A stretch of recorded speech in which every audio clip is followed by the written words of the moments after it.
السلام عليكم ورحمة الله وبركاته.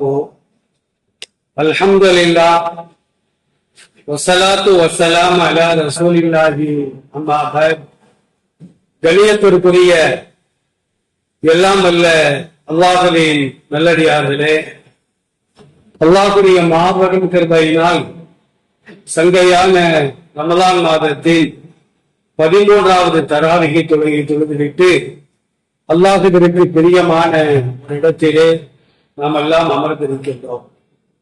அல்லாஹ் ரப்பல் ஆலமீன் நபிகள் நாயகம் ஸல்லல்லாஹு அலைஹி வஸல்லம் அவர்களை இறை தூதராக அனுப்பிய பின்னால் 13 ஆண்டு காலம் மக்காவிலும் 10 ஆண்டு காலம் மதீனாவிலும் ஆக மொத்தம் 23 ஆண்டு காலம் இந்த உலகத்திலே நபியாக ஆக்கப்பட்டு நபிகள் நாயகம் ஸல்லல்லாஹு அலைஹி வஸல்லம் அவர்கள் வாழ்ந்தார்கள் என்பதை ஹதீஸ்களின் மூலமாக நாம் அறிந்து வருகின்றோம்.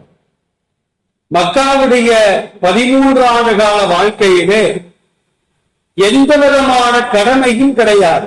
தொழுகை கிடையாது, நோன்பு கிடையாது, ஜக்காத்து கிடையாது, ஹஜ்ஜி கிடையாது. அதே நேரத்துல போர்கை கிடையாது. ஒரே வேலை என்னவென்றால் ஏகத்துவத்தின் பக்கம் மக்களை அழைத்தார்கள். இதைத்தான் 13 ஆண்டு காலம் நபிகள் நாயகம் ஸல்லல்லாஹு அலைஹி வஸல்லம் அவர்கள் செய்து வந்தார்கள். அதற்கு பின்னால் அல்லாஹ்வுடைய உத்தரவின் பெயரிலே மதீனாவிற்கு வந்த பின்னால் தான் தொழுகை கடமையாக்கப்பட்டது. ஹிஜ்ரி 2ஆம் ஆண்டு போர் கடமையாக்கப்பட்டது. இஸ்லாத்தினுடைய முதல் போர் பத்ர் யுத்தம். அது ஹிஜ்ரி 2ஆம் ஆண்டு ரமலான் மாதம் பிறை 17 அன்றுதான் அந்த போர் நடைபெற்றதாக சஹீஹான ஹதீஸ்களின் மூலமாக நாம் அறிந்து கொள்கின்றோம். இந்த பத்ர் யுத்தத்தில் கலந்து கொண்ட சஹாபாக்களிலே ஒரு நபி தோழர், ஒரு சஹாபி யார் என்று சொன்னால் சஅத் ரலியல்லாஹு அன்ஹு, சஅத் இப்னு அபீ வக்காஸ் ரலியல்லாஹு அன்ஹு பத்ர் யுத்தத்திலே கலந்து கொண்டார்கள். இவர்களின் மகன் முஸ்அப் ரலியல்லாஹு அன்ஹு அறிவிக்கக்கூடிய செய்தி முஸ்லிம் என்ற நூல்ல 4654வது செய்தியாக பதிவு செய்யப்படுகிறது. சஅத் இப்னு அபீ வக்காஸ் ரலியல்லாஹு அன்ஹு பத்ர் போரெல்லாம் முடிஞ்ச பின்னால அல்லாஹ் மாபெரும் வெற்றியை கொடுத்தான். சஹாபாக்கள் 313 பேர். ஆனா எதிரிகள் ஆயிரக்கணக்கான நபர்கள். அல்லாஹ் ஈமானின் பொருட்டால் முஸ்லிம்களுக்கு எண்ணிக்கைகள் குறைந்ததாக இருந்தாலும் கூட மாபெரும் வெற்றியை கொடுத்தான். இப்ப எதிரிகள்லாம் ஓடி போயாச்சு. அவங்க கொண்டு வந்த குதிரைகள், ஒட்டகங்கள், வாள்கள், கேடயங்கள் எல்லாம் ஆங்காங்கே சிதறி கிடைக்கிறது. சஹாபாக்கள் அதையெல்லாம் போரிக்கு எடுக்கிறாங்க. சஅத் இப்னு அபீ வக்காஸ் ரலியல்லாஹு அன்ஹு என்ன செய்தாங்க அப்படின்னா, அவர்களுக்கு பிடித்தமான ஒரு வாள் அங்கே கிடைக்கிறது. அந்த வாளை கையிலே எடுக்கிறார். எடுத்து வந்து நபிகள் நாயகம் ஸல்லல்லாஹு அலைஹி வஸல்லம் அவர்களிடமிருந்து நஃபீலிஹி யா ரசூலல்லாஹ், இந்த வாளை எனக்கு அன்பளிப்பு செய்யுங்கள் என்று அவர்கள் கேட்கிறார்கள்.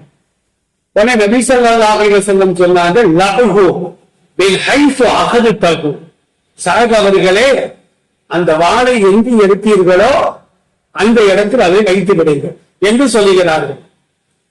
மறுபடியும் சஅத் ரலியல்லாஹு அன்ஹு நஃபீலிஹி யா ரசூலல்லாஹ், இந்த வாளை எனக்கு அன்பளிப்பு செய்யுங்க, எனக்கு தரத்தாம போறீங்க ஏதாவது ஒன்று, அதுக்கு இந்த வாளை எனக்கு தந்துருங்க அப்படின்னு கேட்கிறாங்க.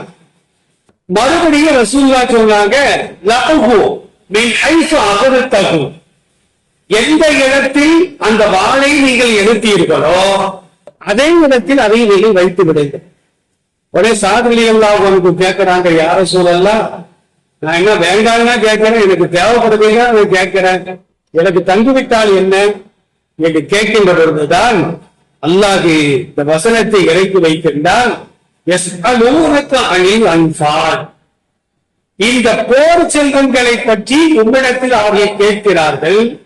நபியே நீங்கள் சொல்லுங்கள், குலில் அன்பாறு லீலாகி வர்றாசு. அது குறித்து தீர்ப்பு சொல்வது, யாருக்கு எதை கொடுப்பது, யாருக்கு எதை கொடுக்காமல் இருப்பது என்று தீர்ப்பு சொல்வது, அது அல்லாஹ்வுடைய ரசூலுடைய காரியம். வேறு யாரும் அதிலே தலையிடுவது கூடாது என்ற வசனத்தை அல்லாஹ் ரப்பல் ஆலமீன் நபிகள் நாயகம் ஸல்லல்லாஹு அலைஹி வஸல்லம் அவர்களுக்கு இறைத்து வைக்கின்றார். அதற்கு பின்னால அதே சூரத்துல் அன்ஃபால்ல வேறு ஒரு வசனம் இறங்குகிறது. இந்த வசனத்துல இந்த கனிமத்தை எப்படி பங்கு வைக்க வேண்டும், போர்ல எதிரிகள் விரண்டு ஓடுறாங்க அப்படின்னா, இன்னைக்கு நம்ம பாக்குறோம்ல அமெரிக்கா கூட்டுப்படைகள் ஈரானின் மீது போர் கொடுக்கிறார். அப்ப என்ன செய்வாங்கன்னா, எதிரிகள் அந்த வீரர்கள் பயந்து ஓடும்போது ஆயுதங்களை சுமந்து கொண்டு ஓட முடியாது, அதையெல்லாம் அப்படி எப்படி போட்டுட்டு போயிடுவாங்க. இவங்க என்ன செய்வாங்க, அதையெல்லாம் எடுத்து வச்சுக்கிடுவாங்க. இது மார்க்கத்தில் அனுமதிக்கப்பட்ட ஒரு காரியம். அப்ப இஸ்லாத்தினுடைய ஆரம்பத்துல, போர் ஆரம்பத்துல அல்லாஹ் என்ன செஞ்சான் அப்படின்னா, மற்றொரு வசனத்தை இறக்கி வைத்தான். அன்னமா கனித்தும் மின் செய்ய, நீங்கள் ஒரு பொருளை கனிமத்தாக பெற்றுக் கொண்டால்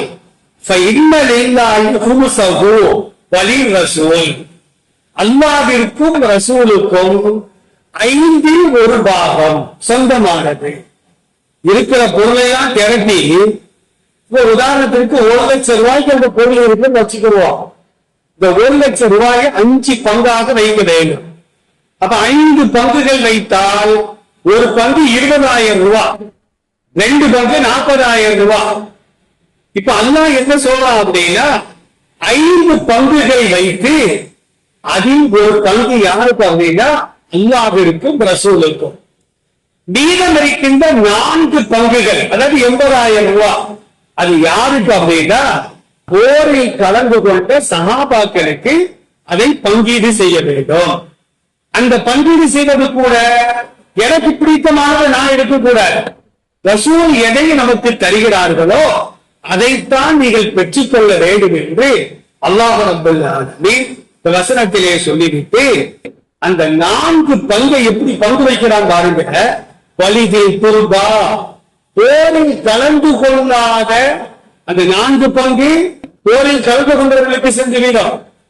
அந்த ஒரு பங்கு ரசூலுக்கு அது ஒரு பங்கு இருக்குது. மீதம் இருக்கின்ற அந்த ஒரு பங்கில் உள்ளவைகள் உறவினர்களுக்கும், எத்தீம்களுக்கும், தாய் தந்தையை இழந்தவர்களுக்கும், ஏழைகளுக்கும், வழிபோக்கர்களுக்கும் அதை நபியே நீங்கள் பங்கு வைத்துக் கொடுத்து விடுங்கள் என்று அல்லாஹ் ரப்பல் ஆலமீன் இந்த வசனத்தின் மூலமாக தெளிவாக சொல்லி காட்டுகிறார். ஹுசைன் ரலியல்லாஹு அன்ஹு, அலி ரலியல்லாஹுடைய மகன் ஹுசைன் ரலியல்லாஹு அன்ஹு அறிவிக்கக்கூடிய செய்தி புகாரியில 3091வது செய்தியாக பதிவு செய்யப்படுகிறது. அலி ரலியல்லாஹு அன்ஹு அவர்களும் பத்ர்ல கலந்து கொண்டார்கள். பத்ர்ல வெற்றி கிடைத்து விட்டது. இப்ப நபி ஸல்லல்லாஹு அலைஹி வஸல்லம் என்ன செய்தாங்கன்னா, அந்த போர் தொழிற்கரைகள் தான் பங்கு வைக்கும் பொழுது அலி ரலியல்லாஹு அன்ஹுவுக்கு ஒரு ஒட்டகத்தை கொடுக்கிறார்கள். அலியே, உங்கள் பங்குக்கு ஒரு ஒட்டகத்தை நீங்கள் வைத்துக் கொள்ளுங்கள். 2வது ரசூலுல்லாஹ் என்ன செஞ்சாங்கன்னா, தன் சார்பாக ரசூலுல்லாஹ்வுக்கு ஒரு பங்கு இருக்குது, அதிலிருந்து என்ன செய்தாங்கன்னா ஒரு ஒட்டகத்தை கொடுக்கிறார்கள். அப்ப 2 ஒட்டகம் ஆயிடுச்சு. இந்த நேரத்துல அலி ரலியல்லாஹு அன்ஹு அவர்களுக்கு திருமணம் நடக்கல. ஃபாத்திமா ரலியல்லாஹு அன்ஹா அவர்களோடு அலி ரலியல்லாஹு அன்ஹு அவர்களுக்கு திருமணம் நடைபெறவில்லை. ஒரு அலி ரலியல்லாஹு அன்ஹு என்ன செஞ்சாங்கன்னா, இந்த 2 ஒட்டகத்தையும் வைத்துக் கொண்டு நாம ஏதாவது பொருளாதாரத்தை சேகரிக்க வேண்டும். பொருளாதாரத்தை சேகரித்து ஃபாத்திமாவை கரம் பிடிக்க வேண்டும். நாம் சம்பாதித்த பொருளாதாரத்தை ஃபாத்திமாவிற்கு மகராக கொடுக்க வேண்டும். எவ்வளவு ஆசைப்படுறாங்க பாருங்க. அந்த நேரத்துல பொற்கொள்ளர்கள், இந்த நகைகள் செய்வாங்க பொற்கொள்ளர்கள், அவர்களுக்கு இனிஷியல் அப்படிங்கிற புல்லு தேவைப்படும். இனிஷியல் அப்படிங்கிறது ஒரு நறுமண புல், அது அரபு நாடுகள்ல மட்டும்தான் அந்த புல்லு கிடைக்கும்.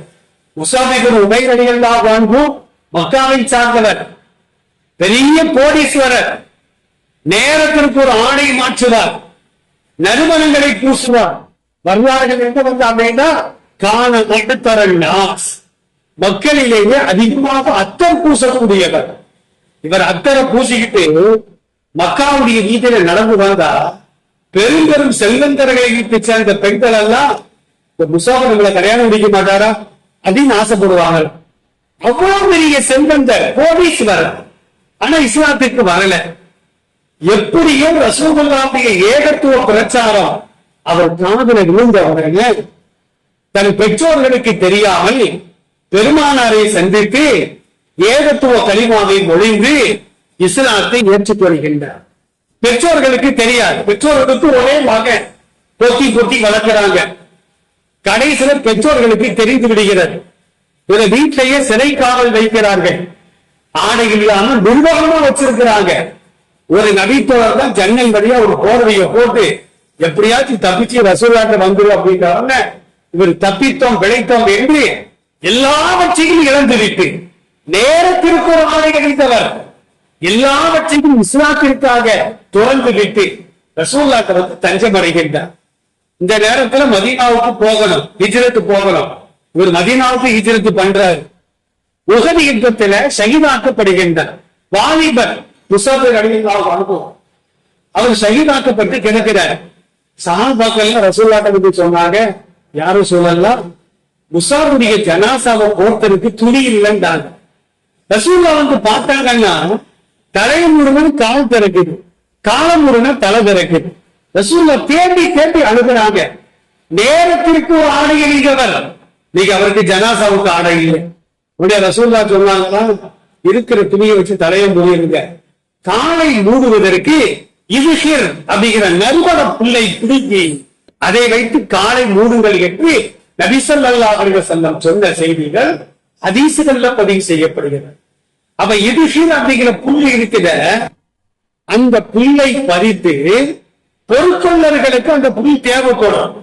நாம வியாபாரம் செய்து அதுல வரக்கூடிய லாபத்தை பணமாக ஆக்கி ஃபாத்திமாவுக்கு மகராக கொடுத்து ஃபாத்திமாவை நம்ம கரம் பிடிக்க வேண்டும், திருமணம் செய்ய வேண்டும் என்று அலி ரலியல்லாஹு அன்ஹு நாடுகின்றார்கள். என்ன செஞ்சாங்க தெரியுமா? ஒரு அன்சாரி சஹாபியுடைய வீட்டுக்கு முன்னால இந்த 2 ஒட்டகத்தையும் படுக்க வைத்துவிட்டு ஒட்டகத்திற்கு தேவையான சேனங்கள், மூக்கணாங்கயிறுகள், அந்த இரிஷின் புள்ளி அள்ளி வருவதற்கு பை, இதை தேடுவதற்காக அலி ரலியல்லாஹு அன்ஹு வெளியே சென்று விட்டார்கள். எல்லாத்தையும் சேகரிச்சு கொண்டு வந்து பார்த்தா யாரோ 2 ஒட்டகத்தையும் கொலை பண்ணி போட்டிருக்கிறாங்க. திமில்களை அறுத்து விலாபுரத்தை கீறி குடல்களை எல்லாம் உருவி அந்த 2 ஒட்டகத்தையும் கொன்றுவிட்டு போட்டிருக்கிறார்கள். விசாரிச்சு பார்த்தா இந்த சேட்டையை செஞ்சது யார் தெரியுமா? ரசூலுல்லாஹ்வுடைய பெரிய தந்தை ஹம்சா. அப்ப அவர் இஸ்லாத்துக்கு வரல. ஹம்சா தான் இந்த செயலை செய்திருக்கிறார். எதற்காக? தண்ணி அடிக்கிறதுக்கு காசு இல்லை. அப்ப அதற்காக என்ன செய்யறாரு? இந்த ஒட்டகத்தை கொலை செய்கிறார். அல்லது குடித்து விட்டு குடிகாரம் பேச்சு இடிந்தா போச்சுவாங்க. குடிகாரம் இருக்க போதையில இருக்கும், அவங்க நம்ம பேச்சு கொடுக்க கூடாது, நம்மளை கண்ணியம் இல்லாம ஆக்கிடுவாங்க. அப்ப குடி போதையில எதை வேணாலும் அவன் செய்வான். ஹம்சா என்ன செய்யறாரு அப்படின்னா போதை தலைக்கு ஏறி 2 ஒட்டகத்தினுடைய திமிழ்னா முதுகுல இப்படி தூக்கி இருக்கும், அந்த திமிழை வெட்டி விலாபுரத்தை கீறி குடல்களை உருவி 2 ஒட்டகத்தையும் அவர் கொலை செய்து விட்டார். அலி ரலியல்லாஹு அன்ஹு நம்ம என்னென்னமோ கற்பனை பண்ண இந்த ஒட்டகத்தில் போய் நிகழ்ச்சிக்குள்ள புடுகணும், ஃபாத்திமாவை திருமணம் செய்யணும் அப்படின்னு நம்ம ஆசைப்பட்டன கண்ணீர் வடித்து அழுகின்றார்கள். நேரம் ரசூலுல்லாஹ்ட்ட போறாங்க.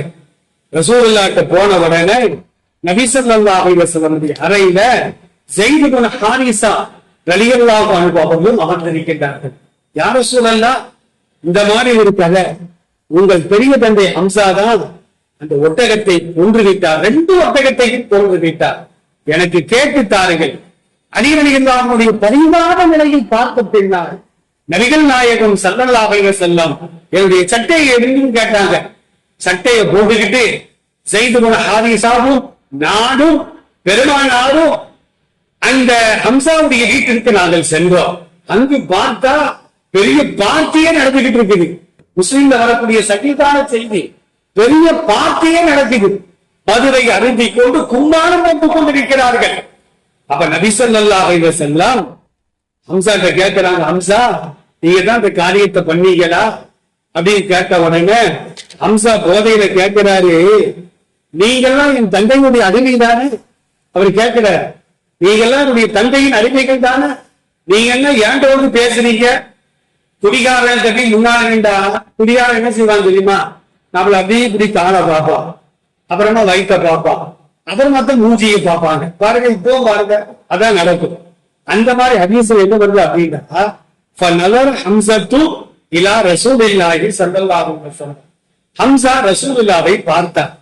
சும்ம சக்கதன் நலர இலா ஃபநலர இலா ருக்குபத்தி. முதல்ல ரசூலுல்லாஹுடைய காலை பார்த்தாரு, அப்புறமா முட்டு காலை பார்த்தாரு. சும்ம சக்கதன் நலர ஃபநலர இலா சுபத்தி. ரசூலுல்லாஹுடைய தொப்புல பார்க்க தொப்புள் பத்திய பார்க்கிற. சும்ம சக்கதன் நலர இலா வஜிஹி. திரும்ப பார்வையை உயர்த்தி முகத்தை பார்த்தார். பார்த்துட்டு போதையில் அவரு கேட்கிறாரு, சும்மா கார ஹம்சா ஹல் அன்தும் இல்லா அபீதி அபீதி அபி. நீங்க எல்லாம் எங்க அத்தாவுக்கு அடிமைகள் தானே? நீங்க என்ன எதிரி விசாரிக்க வந்திருக்கீங்க? உங்களோட நான் தான் உயர்ந்தவன் அப்படின்னு போதையில் அவர் பேசுற. நபி ஸல்லல்லாஹு அலைஹி வஸல்லம் இவர் போதையில் இருக்கிறார் என்பதை விலகிக் கொண்டு அவரை சாபம் விடுகிறார்கள். அல்லாஹ்வுடைய சாபம் உனக்கு உண்டாகட்டும், அல்லாஹ் உன்னை சபிப்பானாக என்று சொல்லிவிட்டு நபிகள் நாயகம் ஸல்லல்லாஹு அலைஹி வஸல்லம் அந்த இடத்தை விட்டு அகன்றார்கள் என்ற செய்தி முஸ்லிம்ல புகாரில பதிவு செய்யப்படுகிறது. ஆக போரில் கிடைத்த அந்த போர் செல்வங்கள் 5 பங்குகளாக ஆக்கப்பட வேண்டும். 4 பங்குகள் போரில் கலந்து கொண்ட சஹாபாக்களுக்கு, மீதம் இருக்கின்ற 1 பங்கு அது ரசூலுக்கு சொந்தம். நபிகள் பெருமானார் ஸல்லல்லாஹு அலைஹி வஸல்லம் ஆடு வளர்ப்பாங்க. ஆடு வளர்த்து அதுல வரக்கூடிய வருமானம் தான் பெருமானாருடைய வாழ்வாதாரம். எப்பவாச்சு போர் நடக்கும், அந்த போர் செல்வங்கள் கிடைத்தா அதை வச்சுதான் வருமானம்.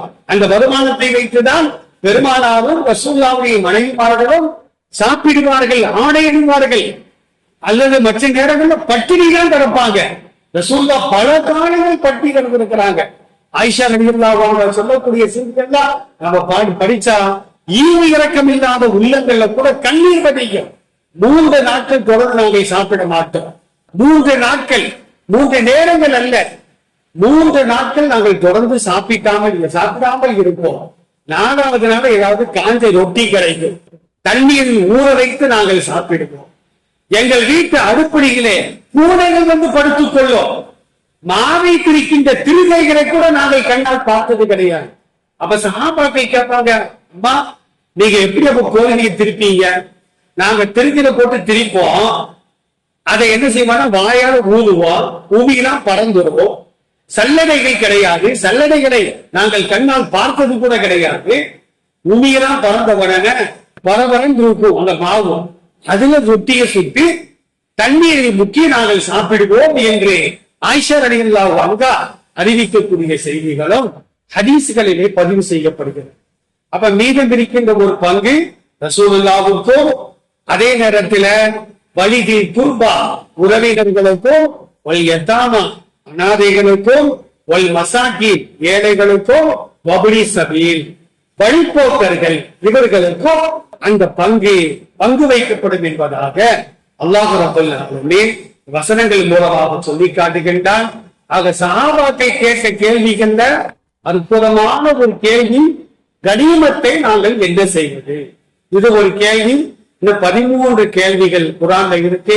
இன்ஷா அல்லாஹ் வரக்கூடிய நாட்களில் பார்ப்போம். அல் குர்ஆனை விளங்கி அதன் பிரகாரம் அமல் செய்யக்கூடிய நன்மக்களாக என்னையும் உங்களையும் நம் குடும்பத்தார்களையும் வருங்கால நம்முடைய சந்ததிகளையும் அல்லாஹ் ஆக்கி அனுப்புவானாக. அஸ்ஸலாமு அலைக்கும் வரஹ்மத்துல்லாஹி. சுப்ஹான்